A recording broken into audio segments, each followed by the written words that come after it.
Okay, welcome everybody. We're here for our weekly Q&A.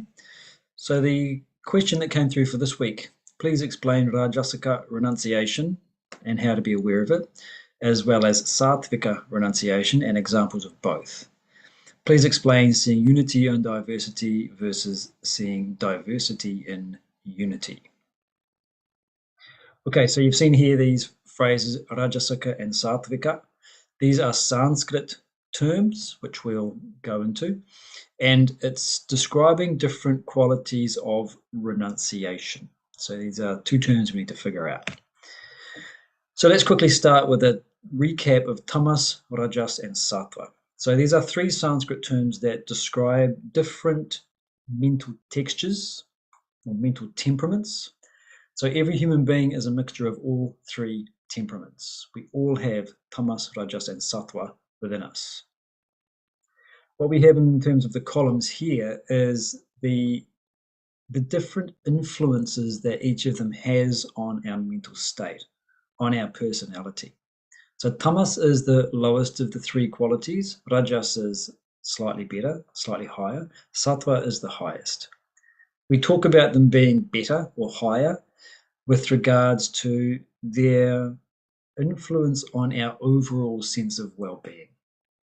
So tamas is generally described as a state of inertia, physical, emotional, and intellectual. So physical, we have lethargy, procrastination. Emotionally and intellectually, we have a sense of indifference. We just don't care when we're indifferent. And when we suppress, we don't feel something. So suppression often happens without us being aware of it. The effect, of course, is to take something that would normally be present, manifest, and expressed through the mind and to stuff it down so that it's not there. Again, it's this idea of an absence of movement. We think of complete tamas, total tamas, as being the state of deep sleep, when there's not even the movement of the personality per se. Also, with regards to the intellect, tamas expresses itself as fanaticism. So when someone is fanatically attached to an ideology, then there is no movement of thought. They're stuck in a way of thinking. There's inertia. Think of it this way. If you have a fully loaded freight train traveling at 80 kilometers per hour, it has a lot of momentum. It's got a lot of inertia. You put a bicycle on the tracks in front of it. What happens? The train goes straight through that bicycle and doesn't deviate at all. Its movement is hardly even impacted. So if I'm fanatically attached to, say, an ideology, it's like there is that inertia. I believe something to be true, and no amount of evidence to the contrary, no amount of reason, no amount of logic can dislodge that. I smash through anything that is reasonable, and I stay with my belief. It's also a perversion. So what does that mean? It means that we see things that are inherently toxic, inherently health destroying, as being things worthy of pursuing. So what might be an example? A person who has drunk so much alcohol over such a long period of time gets to a point where they can drink half a bottle of whiskey and they don't even feel it. Now you imagine someone who holds that up as a badge of honor. You know what, I can drink half a bottle and I won't even feel it. Something that is inherently health destroying is something they are proud of. I used to work with an employer who was something of a tyrant. The staff didn't like him. He used to bluster and yell. And I remember him saying to me once, you know what? Every single one of these people is afraid of me. And on he went in this vein. It's tamasic intellect. Seeing something which is inherently destructive to his goals as a manager, to his relationships, and holding it up as a badge of honor. And the other way that we think about tamas is when we take one aspect of something and characterize the whole by that one aspect. So, for example, we encounter a person from a particular community, whether it's a religious community, a racial community, a workforce, like a police force, for example. We encounter one person, we have a negative experience with them, and we say, all Christians, or all Muslims, or all Buddhists, or all Hindus are like that, or all women are like that, all men are like that, all police officers are like this. We characterize the whole based on what we see in a part. That's tamasic intellect. Rajas is the state of being desire-ridden. So we are driven by self-interest or desire. We indulge in the world. Rather than suppressing our urges, desires, and so forth, we indulge in them. We develop involvement and attachment. So involvement means that we can't see anything beyond our current experience. There's no way of stepping back out of it. And attached means that we become dependent on it. As a consequence, we experience worry and anxiety. If I'm attached to my money, I'm worried about what might happen to it. If I'm attached to my reputation, I have a fear about what people might think of me, etc. It biases our thinking. So we might try to think correctly, but because I have personal perspectives and personal interests to meet, I bias my thinking and I end up at a wrong conclusion. And as we'll see when we get to the later question, it splits the world up into different divisions. And so it's a divisive influence on our thinking. Satwa is the highest. So rather than being driven by self-interest or desire, we're driven by a sense of what we ought to do in the situation, obligation. And we do it detachedly, without grasping after a particular result. We don't suppress the world, we don't indulge in it, we have intelligent regulation, which means that we say yes to things or we say no to things based upon a flexible intellect. In the moment, we choose, rather than having a rigid set of rules, I must or I must not. Rather than being involved and attached, like Rajas, we have a mature sense of love.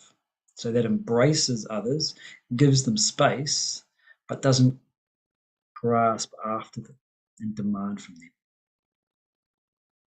We have a sense of being able to step back and see things from a wider or a deeper perspective, and that gives us a sense of peace.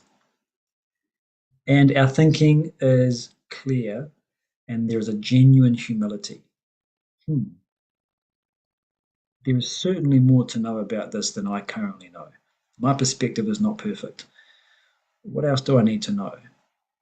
That's the humility. And the clarity is being clear that your thinking is following logical reasoning. It doesn't have to be perfect, but you're not being biased by your own personal interests. And rather than splitting the world up into different divisions, we see unity, which, as I say, we'll get into next. So that's a general description of tamas, rajas, and sattva. So these three aspects can express themselves in the different characteristics of human beings. We have actions that we perform. We have knowledge that we have. We have a type of intellect. We have renunciation. So we're all in a state of renunciation, or as the Bhagavad Gita calls it, relinquishment. Renunciation simply means maturity.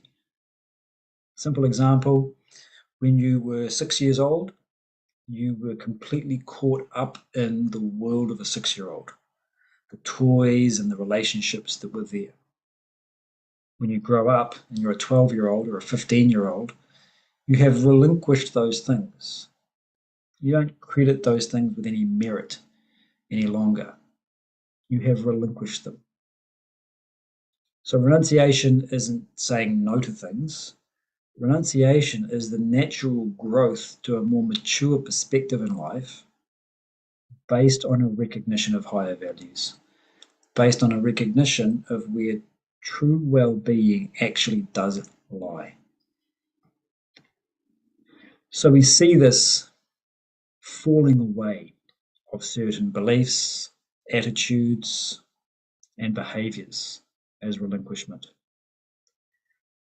But it's what I've described there is a more healthy, sattvika version.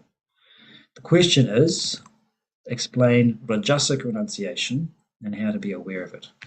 So, rajasic renunciation means that we give up a particular action or a behavior or a course of action because there is a fear that we will experience some sort of backlash, an emotional or a physical discomfort. What we tend to do with rajasic renunciation is to justify it with what seems to be a set of higher values. And we'll get into that when we talk about the example of it. So just bear that in mind. So that's what rajasic renunciation is. We say no to something because we're afraid of physical or emotional pain or discomfort. How do you be aware of it? The first step in being aware of it is introspection. Look within, self reflect. We'll get into some self reflection questions in a moment. So, this self reflection will be situation specific.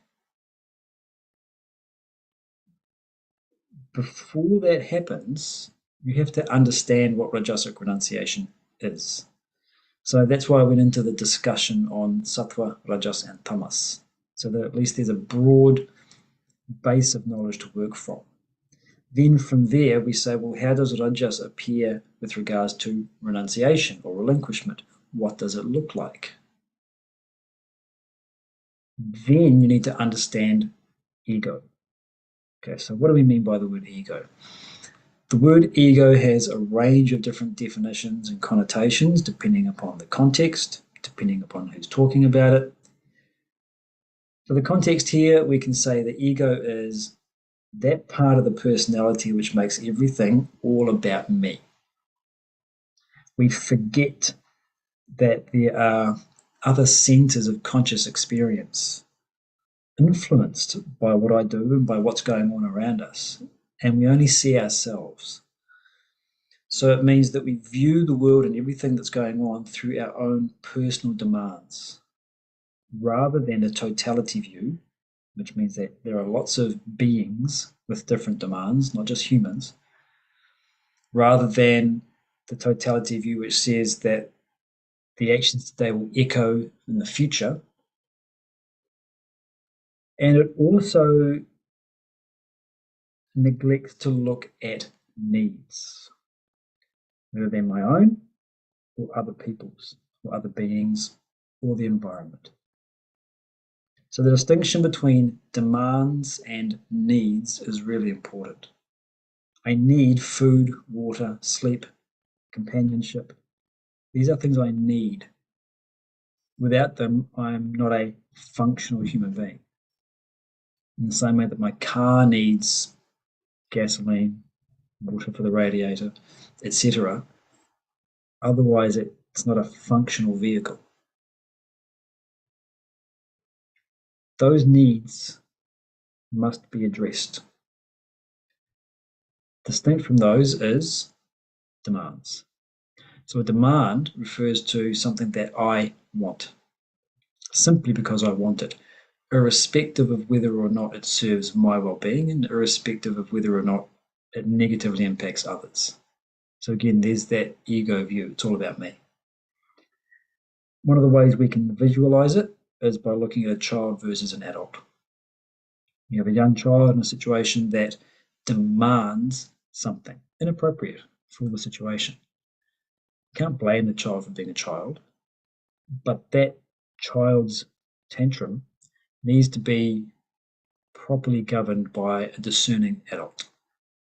The ego is like the child in you. The other way we can think about ego is a superiority or inferiority complex. Again, it's this same aspect of making it all about me. I make myself a special case. I'm either especially good at something or I'm especially bad at something. I'm either at the top compared to everybody else or I'm at the bottom compared to everybody else. But whether it's inferiority or superiority complex, I have a distorted view of reality and I make myself a special case different from everybody else. So this is ego. How does it relate? So this comes to now the questions that can help us to be aware of it. When it comes to a course of action or a specific field of your life, your physical health, your work, your relationships, etc., we're always faced with choices, things that we can do, things that we can say yes or no to. So this is a question we start to ask. What choice am I making? Or what choice am I being prompted to make? Or am I about to make? Why am I making it? What is that based on? How do I justify it to myself? The other aspect is to say, what am I saying no to? When I ask what choice I'm making, that's what I'm saying yes to. But it's important to be aware of what I'm saying no to, because that's the essence of rajasic renunciation. It's giving up a course of action. Why am I saying no to it? And just answer what is true for you. But be aware that that answer might be the ego's justification. And so that's where we opt for the next question. What might the ego be getting out of this? What's the ego getting out of saying no to this? And so that's where understanding your own nature is so important. It's where a regular daily study practice that gets you self reflecting is essential. Without that, this kind of inquiry will be more difficult. Not impossible, of course, but it's greatly facilitated if you have a regular practice of self reflection. So, what's an example? The question asks for an example. You may be familiar with the phrase spiritual bypassing. Spiritual bypassing refers to using spiritual concepts or practices to avoid addressing the deeper needs, desires, and fears that lie within the personality. So, an example: a person reads a couple of spiritual books, listens to a spiritual teacher, and hears, quite rightly, the dangers of developing attachments. What's the danger? Well, that it inhibits our well being, creates a sense of dependency, and keeps us constrained and limited at a particular level of development. It inhibits our spiritual maturity. All of this is true. I use that idea to avoid getting into partnership and marriage. Sorry, to avoid getting into partnership and family. I say, no, I'm going to stay a bachelor, or I'm going to stay a celibate, and say no to children. Why? Because developing partnerships and having kids, it just creates unnecessary attachments, which will be a drain on my spiritual energies, a distraction from my spiritual focus. Now, how could this be rajasic renunciation? What am I saying no to? I'm saying no to family. What does family mean to you? What comes with family? Well, what comes with family is extra responsibilities and so on and so forth. So, what might the ego be getting out of it? I'm avoiding responsibility. Why is that important? Responsibility is a burden. Rather than seeing responsibility as an opportunity to grow, responsibility is seen as a burden. So, there's a fear of responsibility. So, how could rajasic renunciation be happening here? there is a thought in me that if I adopt family, or if I take up a family life, that I'll have extra responsibility, it'll be a burden, I won't be able to handle it, and I'll be miserable.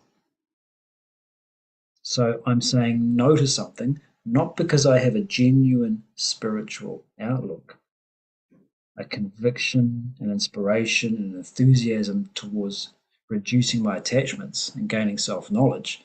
I'm just running away from worldly fear, from worldly responsibility.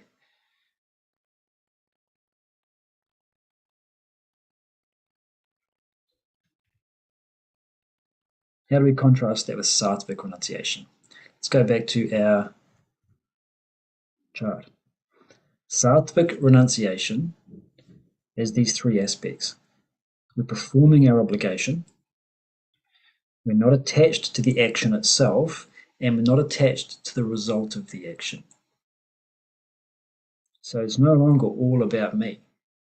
What we're doing here is recognizing what ought to be done and doing it irrespective of what the consequences are.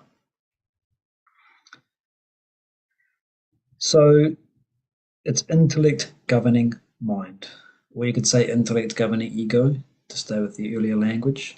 And the example, of course, is the adult governing a child. Child wants to do something which is not in its best interests, wants to eat dirt or eat cookies before a meal or play on the road or whatever.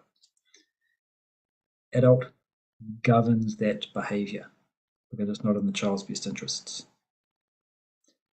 So sattvic renunciation is, instead of doing what the ego wants, recognizing, well, where am I? Okay, I'm in my family environment, or I'm in my work environment, or I'm in a social setting, or I'm in the field of activity of study and career. Where am I? What's the situation I'm in? Who am I here? So in a work environment, it could be that you are, this specific situation, you are the subordinate. From a different situation, you could be the boss. So who am I here in this moment with regards to this situation? For example, you could be a middle manager who's struggling with a particular issue at work, how to manage your team. So who am I here? I'm the manager. 6 months later, the issue is how to relate to your bosses. So who am I here? I'm a subordinate. What is my ideal? Which is to say, what is the thing that I am trying to achieve that is both growth oriented for me and serves the well being of the environment? So I've described the idea of an ideal in more detail elsewhere, so I won't go into it here. But we can broadly think of it as these two things. It's growth oriented for myself, maturity, and it serves the environment. Well, if that's my ideal, if that's the thing I want to achieve, how do I achieve it? That action, that course of action, or that behavior becomes my obligation, so I do it. Irrespective of whether or not I like it, I don't like it, whether I'm happy about it, etc. There's a sense of peace and calm that comes to the mind when you are resolved to just doing what you know you ought to do. That's sattvic renunciation. What's an example of it? Well, let's stay with the same example, because any action that you perform could be considered sattvic or rajasic renunciation, depending upon how we construct the example. So sattvic renunciation could be choosing a partner and family despite misgivings.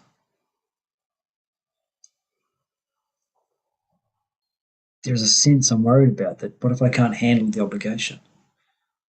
What if I develop attachments? Then why are you doing it? Because you have a correct assessment of who and what you are, what your nature is. You've recognized that I do have these desires in my personality for partnership, like 99.9% of us do. I want to connect with someone, have a long-term partner. I also have a desire to create a family unit, to go through that experience of, say, birthing children or raising a family, being a protector, being a provider. I want to go through that experience. I need to go through it to fully resolve it within myself. So it's an understanding of who and what you are. You'll naturally have misgivings. It's an enormous undertaking. If you didn't have misgivings, you perhaps are not seeing it in its full light, not seeing it for what it naturally is.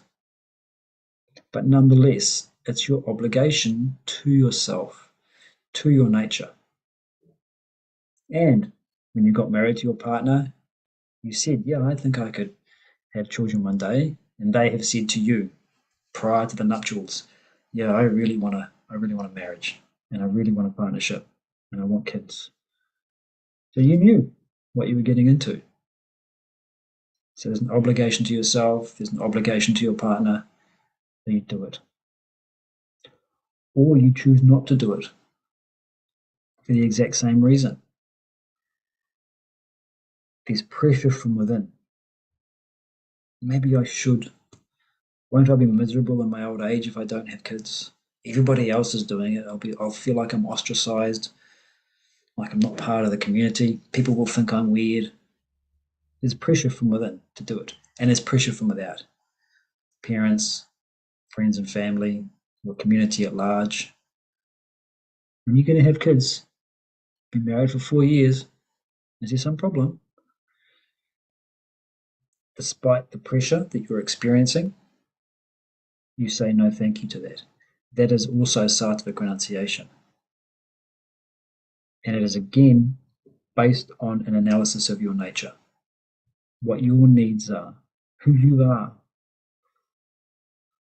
There are many people who are parents by nature, and they should express that nature. But there are people who are not parents by nature, and to ask them to live a life that is not natural and authentic for them goes against a choice of well being. We're choosing someone else's perfect life, not our own. So, Sattvic renunciation means choosing your obligation to yourself and to your environment. Please explain seeing unity in diversity versus seeing diversity in unity. So, this is with regards to the knowledge that we have. So, again, the three gunas, or these three temperaments, express themselves in all the different facets of the human personality. Knowledge is one of them. Rajasic knowledge sees things through the lens of personal preference.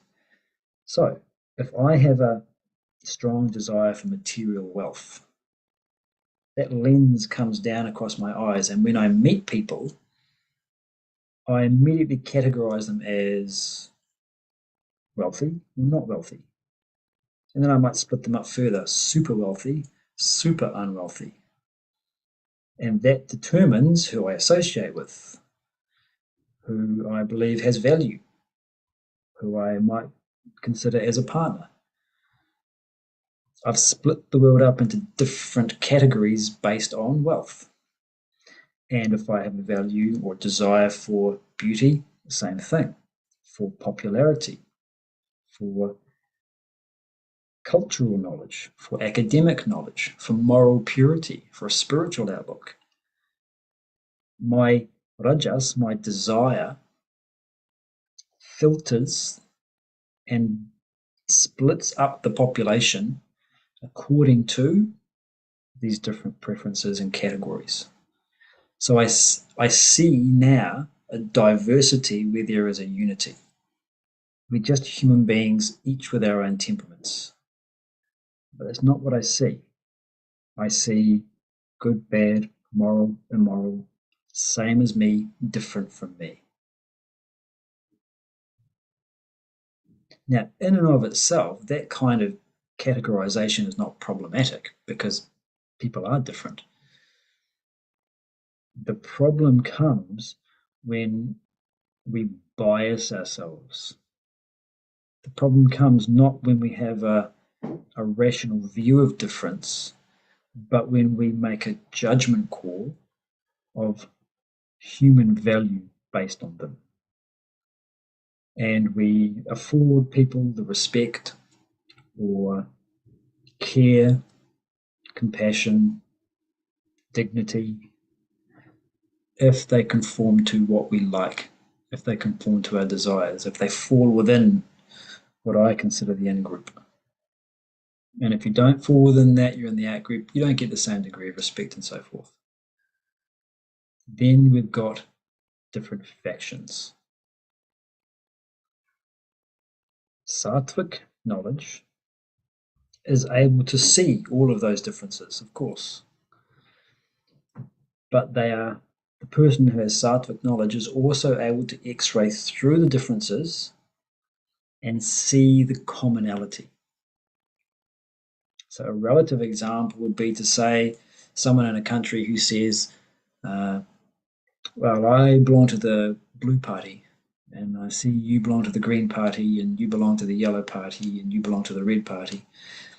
And they say, but we're all members of this nation. We're all Kiwis. We're all Indians. They say it, but really, there is a sense of resistance, intolerance towards others. That's rajasic knowledge. Sattvic knowledge sees the differences. Yes, we all have different political, cultural, religious, social ideologies, but we're all human beings. We're all members of this nation, and it's seen genuinely. And so what that means is the same care, compassion, respect that goes to all the members who are in the same categories as me extends beyond those categories and is shared to everybody. That's the genuine vision of unity. From the absolute perspective, what does it refer to? It refers to the fact that you have recognized within yourself an identity which is not defined by any of these categories. There is a self in you which utterly defies categorization. It's not good or bad morally. It's not rich or poor. It's not popular or unpopular. It's not competent or incompetent. It cannot be measured and categorized in any way. It lies within you. It is your essential self. It's not defined by any of the roles that you play, the obligations that you occupy. It is that pure sense of I am. And when you recognize it within yourself, that you are that center of conscious awareness, you will see it in others. And so you x-ray through their physical, emotional, intellectual, moral personalities and see that pure sense of I am in the center. There is sameness. Where you recognize that sameness, there's no difference. Something you may have experienced along these lines, just as an analogy. You're in a foreign country, you're on holiday, and you're perusing a local market looking for food or trinkets. And in the stall behind you, you hear someone speaking and you recognize your home accent. Hey, there's a strong Kiwi accent behind me. What do? You walk around and you feel an immediate sense of kinship with that person. Immediate bond because you recognize sameness. You walk amongst human beings, you bump into one on the street, out of my way. We don't recognize the sameness. We lose sight of it. Where are we most the same? Where are we intrinsically the same? Is that sense of I am. That first person sense of being the center of conscious awareness. Seeing unity and diversity is to see that. And then the differences matter not. You hold everybody as an expression of your own self, and you extend to others the same wish for well-being that you extend to yourself. That's love. One of the great descriptions of love is to say, my desire for your well-being, as much as I have a desire for my own. Blank screen must be the end. All right, let's go back to the question. Please explain rajasic renunciation, how to be aware of it, as well as sattvic renunciation and examples of both. Rajasic renunciation, giving something up because the ego is afraid of what it might experience. Sattvic renunciation, doing what you ought to do irrespective of what the ego might experience. How to be aware of it? Understand the concepts and self-reflect. Examples of both? Everything can be an example of both. Depends upon your reason for choosing. Unity in diversity versus diversity in unity. X-raying through differences and seeing where we are the same.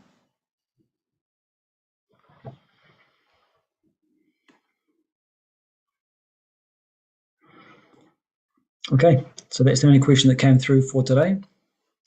If you have a question that you'd like taken up in this Q&A, please feel free to email through to glenn@vedantala.org, vedantala.org, and that's Glenn with one N. And I'm happy to take it up. They'll be on YouTube, as this one is, and you can watch at your leisure, or you can join us for the live Q&A, which is 8 p.m. Pacific time on Wednesdays. Okay, thanks, folks.